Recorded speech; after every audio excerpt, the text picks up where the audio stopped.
할렐루야. 오늘도 하나님의 은혜가 여러분에게 넘쳐날 수 있기를 바랍니다. 우리가 이 땅에 살면서 왜 승리하는 인생이 안 되는 것일까요? 이것은 하나님의 말씀에 비추어 볼 때 하나님이 여러분 실패하는 인생 되라고 이 땅에 보낸 사람은 한 사람도 없어요.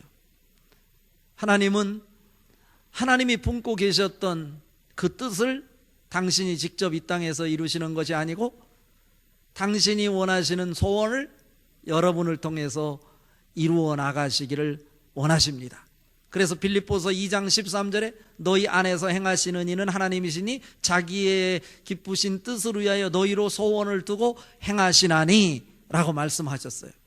여러분 마음속에 하나님의 소원을 두었는데 중요한 것은 하나님이 내 마음속에 두신 그 소원이 하나님의 비전으로 하나님의 뜻으로 어떻게 나에게 보여질 수 있느냐, 이것이 중요한 것입니다.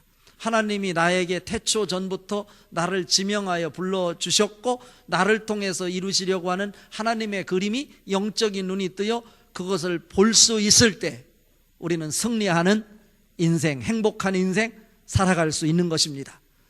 우리가 이 땅에서 행복한 인생, 실패하는 인생을 살 수밖에 없는 것은 하나님이 우리 한 사람 한 사람에게 그려준 그림이 있는데 그 그림을 보지 못하고 내 눈앞에 있는 현실만 붙잡고 퍼즐 조각만 붙잡고 그것이 내 인생의 전부인 줄 알고 살아가려고 하니까 그곳에 하나님의 역사가 나타나지 않습니다. 오늘 말씀을 통해서 하나님께서 여러분을 향해 그려주신 그 그림이 보여질 수 있기를 바랍니다. 그래서 오늘 설교 제목은 무엇이 보이는가입니다. 보아야 합니다. 영적인 눈이 뜨여서 하나님이 여러분을 위해서 여러분이 인생의 설계도를 그려놓으셨는데 그것이 믿음의 눈으로 여러분에게 선명하게 보여질 수 있기를 바랍니다. 오늘 본문 말씀은 북이스라엘, 이스라엘의 왕 중에서 가장 악랄하고 죄를 많이 지었다라고 말하는 아합 왕이 활동하던 시대, 그리고 그의 아들 여호람과 그 뒤를 이은 요아스가 활동하던 시대에 활동했던 선지자 엘리야와 엘리사의 사역에 관한 이야기입니다. 우리가 알다시피 북이스라엘의 역사 속에 하나님을 외면한 그의 삶에 천국이 있을 수 없었어요. 하나님 대신에 이방 우상을 섬겼고 특히 이 아합 왕은 시돈에 사는 엣바알이라고 하는 이 이세벨 여인을 정략 결혼을 통해서 부인으로 데리고 오는 그 과정 속에 바알 우상을 가져왔고 아세라 우상을 가지고 와서 하나님을 믿는 이스라엘 백성들에게 하나님을 외면하게 만들었고 바알과 아세라 우상을 섬기도록 강요했습니다. 그것을 용납할 수 없어 받아들일 수 없던 선지자들, 그것을 거부하자 이세벨과 아합은 과감하게 선지자들을 다 죽여버렸어.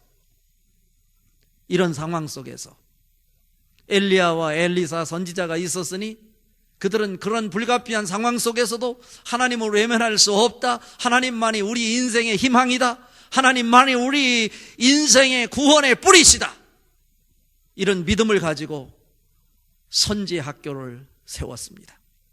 그 선지 학교가 세워진 곳이 세 곳이었는데 길갈과 베델과 여리고라고 하는 세 곳이에요.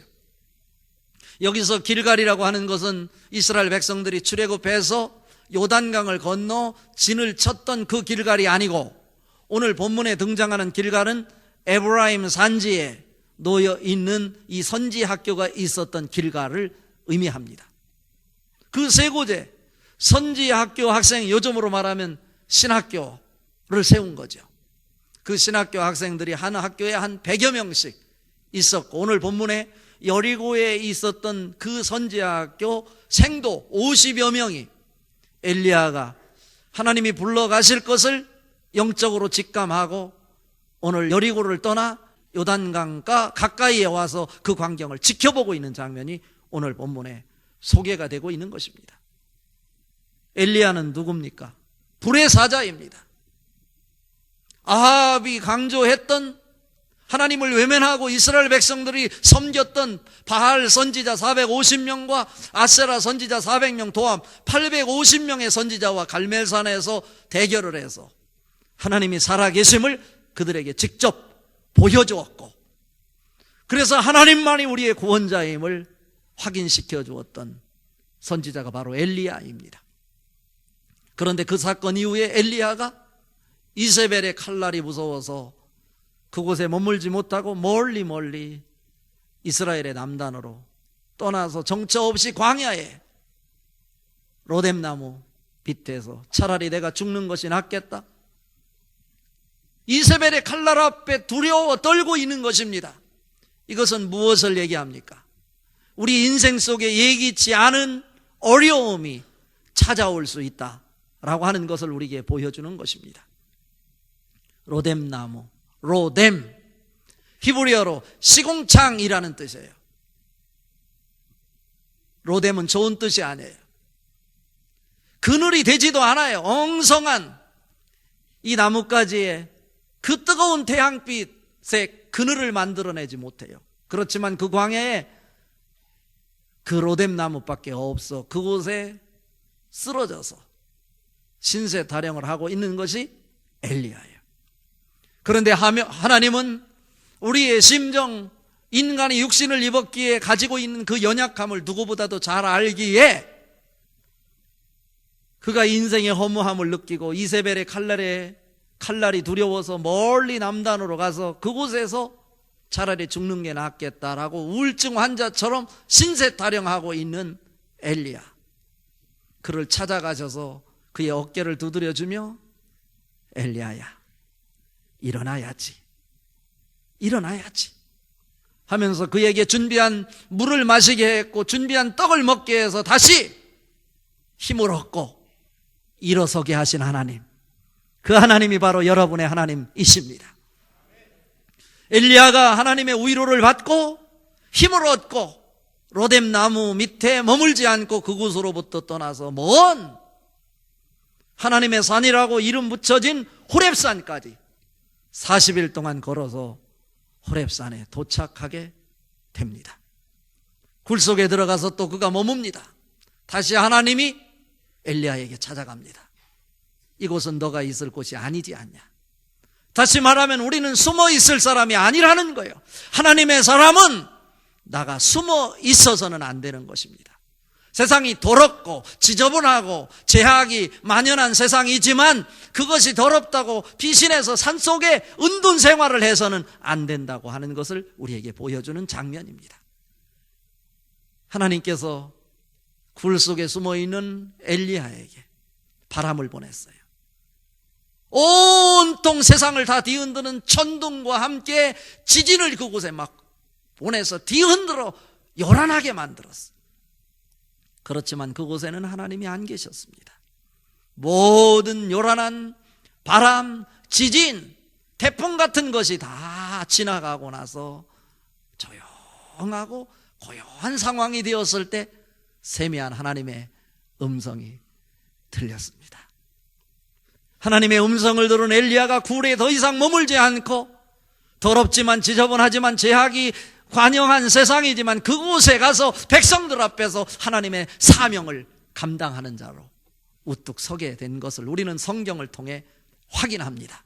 엘리야의 모습이 여러분의 모습일 수 있기를 바랍니다. 주눅 들어 로뎀나무 밑에 앉아있는 엘리야가 아니라 더 이상 자기가 할 일이 없다고 판단되어 호렙산의 굴 속에 숨어있는 엘리야가 아니라 로뎀나무를 박차고 일어서는 여러분, 굴 속에서 박차고 나와 하나님 말씀 들고 세상을 변화시키는 사명자로의 모습이 여러분의 모습일 수 있기를 바랍니다. 그가 사역을 다 마무리하고 이제 하나님께, 하나님 품에 돌아갈 때가 되었습니다. 그것을 직감한 엘리야, 누구를 찾아가게 되냐면 그 자기의 사역을 계승할 사람을 찾아가게 됩니다. 그 자가 누구냐면 바로 오늘 본문에 등장하는 엘리사입니다. 엘리사는 어떤 사람입니까? 엘리사는 시골에 농사를 짓고 있는 농부였습니다. 열왕기상 19장 19절부터 21절까지 살펴보면 엘리사가 소 12겨리를 가지고 밭을 갈고 있었습니다. 그때 엘리야가 성령의 사로잡혀서 성령에 인도하는 그 발걸음 따라서 간 곳이 엘리사가 농사일을 하고 있는 그 밭이었어요. 그곳에 가서 엘리야가 자기 겉옷을 얹어서 일하는 엘리사에게 집어 던졌습니다. 구약시대에서 이 외투라고 하는 것은 하나님의 권위를 상징합니다. 하나님의 능력을 상징합니다. 자기가 그동안 하나님의 능력을 잊고 선지자로서 사역을 해왔던 그 하늘의 능력이 지금 나로부터 이제 엘리사에게 계승될 것을 암시하는 사인입니다. 엘리사가 그것을 바라보는 순간 자기 하던 일을 중단하고 집으로 가서 자기 부모에게 작별 인사를 하고 12소 중에서 한 마리를 잡고 소의 기구를 뽀개서 나무를 태워 하나님 앞에 제단을 쌓습니다. 그리고 그 소를 잡은 고기를 백성들과 함께 나누고 엘리야를 따라서 지금 요단강가로 걸어가고 있는 것입니다. 요단강을 건너가야 되는데 요단강이 범람하고 있습니다. 그때 엘리야가 자기 겉옷을 벗어서 요단강을 치니 요단강이 갈라졌고 그들이 마른 땅을 걸었다고 오늘 성경은 가르치고 있습니다. 둘이 마지막 작별하는 이 광경이 얼마나 아름답습니까? 여러분의 모습일 수 있길 바랍니다.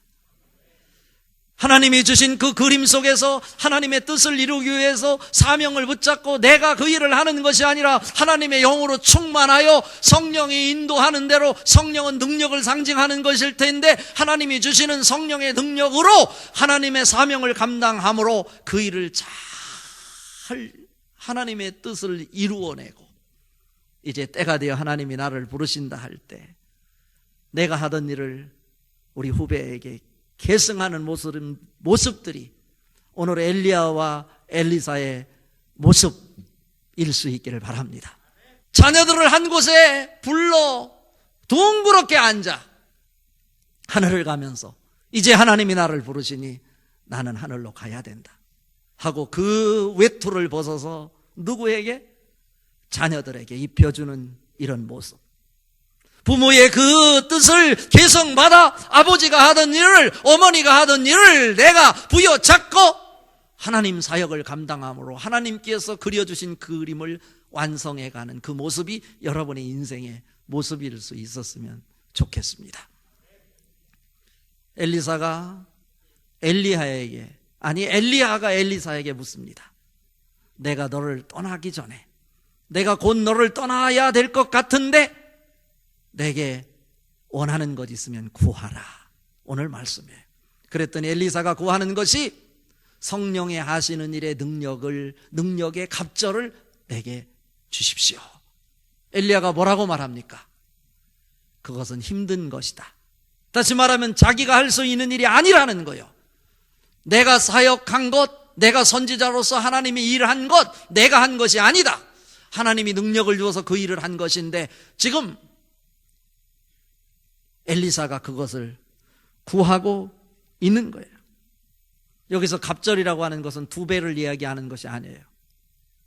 히브리어 원어에 보면 피쉐나임이라고 하는 단어를 쓰는데 이것은 이스라엘에게 있어서 장자에게 부여하는 갑절의 상속을 얘기하는 건데 여기서 두 배라는 의미가 아니고 엘리사가 사역하던 그 능력이, 그 권위가 저에게, 나에게 계승되기를 바라는 기도예요. 계승을 얘기하는 거예요. 그것은 힘든 일이지만 내가 보면 내 것이 되리라. 오늘 말씀이에요. 그래서 오늘 설교 제목이 무엇이 보이는가 이죠.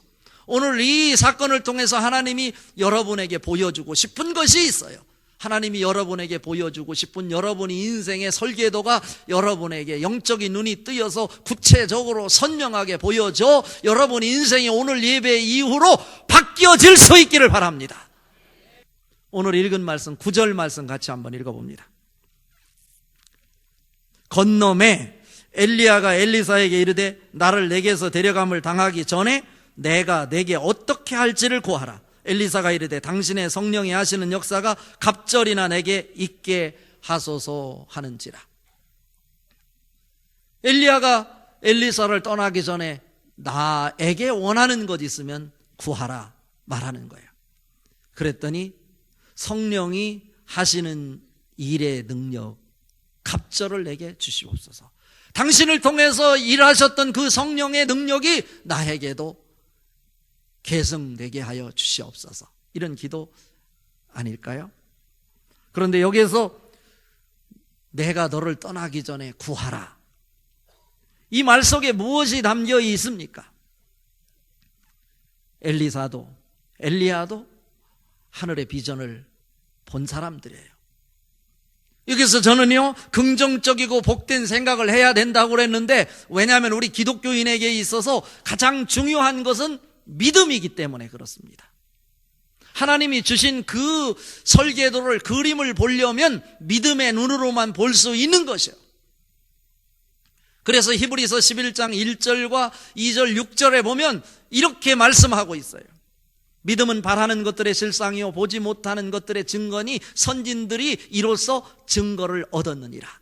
믿음이 없이는 하나님을 기쁘시게 하지 못하나니 하나님께 나가는 자는 반드시 그가 계신 것과 또한 그가 자기를 찾는 자들에게 상 주시는 이심을 믿어야 할지니라 말씀하고 있습니다. 세상에서 아무리 무거운 것, 내가 짐지고 걸어가야 될 것, 또 내가 감수해야 될 것, 또 내 힘으로 풀리지 않아 고통스러워하면서 가슴에 담아야 됐던 것들, 수많은 것들이 있을 것입니다. 그럼에도 불구하고 예배의 자리에 나오는 여러분, 하나님의 임재가 있는 이 예배당에 들어오는 순간 그 모든 것을 내려놓고, 내가 문제투성이 사람이지만 이 세상 자체가 나에게 수많은 짐을 짊어주어서 내가 벅찬 인생을 살아가지만 예배의 자리에, 이 거룩한 성전에 들어오는 순간 하나님은 살아계셔서 나의 원하는 마음을 읽어주시고 나에게 새로운 힘을 주실 것이다. 나에게 상을 주실 것이다. 내 인생에 준비한 것이 있어서 하나님이 말씀을 통해서 나에게 선물로 주실 것이다. 그런 믿음으로 예배의 자리에 나와야 한다, 이것입니다. 하나님은 하나님의 자녀를 외면하지 않습니다. 영접하는 자, 곧 그의 이름을 믿는 자들에게는 하나님의 자녀가 되는 권세를 주셨으니 라고 말씀하고 있어요. 그뿐입니까? 너희는 너희의 자신의 것이 아니라 값으로 산 것이 되었으니 그런즉 너희 몸으로 하나님께 영광을 돌리라 말씀하고 있어요. 우리는 내 것이 아니에요. 이미 하나님께서 태초 전부터 에베소서 1장 4절 이하에 보면 하나님께서 주목하셨고 어머니의 태에 있기 전부터 여러분을 위해서 계획하셨고 설계도를 그리셨고 그 설계도를 여러분 손에 주어서 이 땅에 보내주셨어요. 그리고 너는 내 것이라고 말씀하고 계시는 것입니다. 그것을 어떻게 합니까? 믿음의 눈으로만 볼 수 있습니다. 그런데 믿음은 그냥 만들어지는 것이 아니라는 것입니다. 생각을 통해서 믿음의 세계로 들어갈 수 있기에 저는 복된 생각, 긍정적인 생각을 해야 된다라고 말하는 것입니다.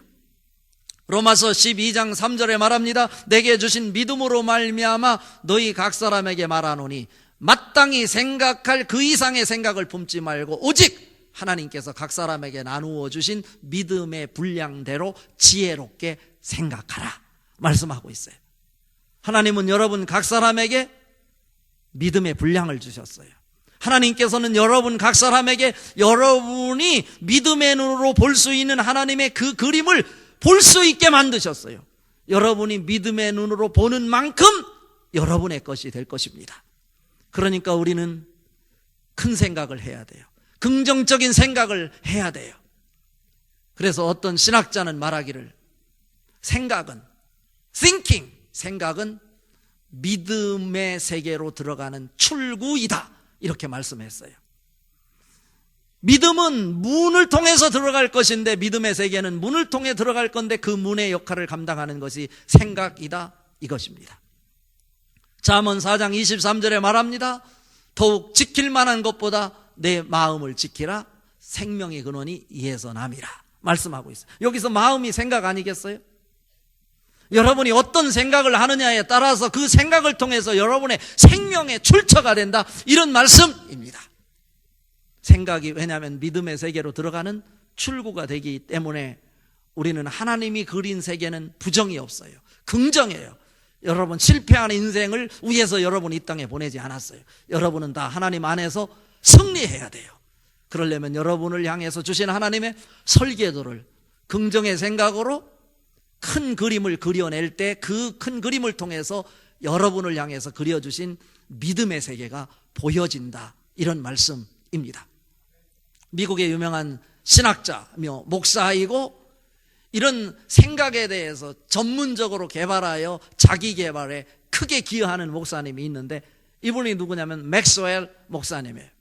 생각의 법칙이라는 책을 통해서 이분이 우리에게 생각이 어떤 것인지를 보여주고 있어요. 여기 생각의 법칙이라는 책, 이분은 이 책만 쓴 것이 아니라 리더십의 21가지 불변의 법칙, 당신에게 잠재된 리더십을 키우라, 리더십 101, 그리고 팀워크를 혁신하는 17가지 불변의 법칙 등이 있어요. 그런데 이 맥스웰 목사님이 쓴 책들이요, 뉴욕타임즈에서 베스트셀러로 수년 동안 그 자리를 놓치지 않고 있다라고 하는 거예요. 이분에 의하면 생각을 바꾸면 인생이 바뀌어진다라고 하는 거예요. 여러분 생각이 하나님의 말씀 안에서 바뀌어질 수 있기를 바랍니다. 그 생각을 통해서 믿음의 세계로 우리가 들어갈 수 있어 이 생각을 우리가 어떻게 하느냐에 따라서 하나님이 나를 향해 그려주신 그 인생의 설계도를 볼 수도 있고 보지 못할 수도 있다. 하나님은 긍정이십니다. 긍정의 생각, 큰 생각, 축복의 생각을 통해서 생명의 출처가 하나님에게 있음을 보고 여러분을 향해서 그려주신 하나님의 인생의 설계도가 크게 믿음의 눈으로 보여질 수 있기를 바랍니다. 영어로 현재를 present day라고 그래요. present라고 하는 것은 뭐예요? 현재이기도 하지만 선물이라는 뜻이에요. 하나님이 여러분에게 주신 선물이 있어요. 여러분 인생의 설계도예요. 현재는 무엇입니까? 하나님이 주신 선물의 기회라고 하는 거예요. 지금.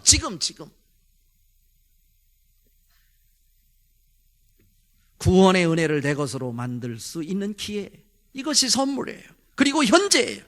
천국의 상급을 얻게 되는 일들을 할 수 있는 기회가 바로 지금이에요. 지금.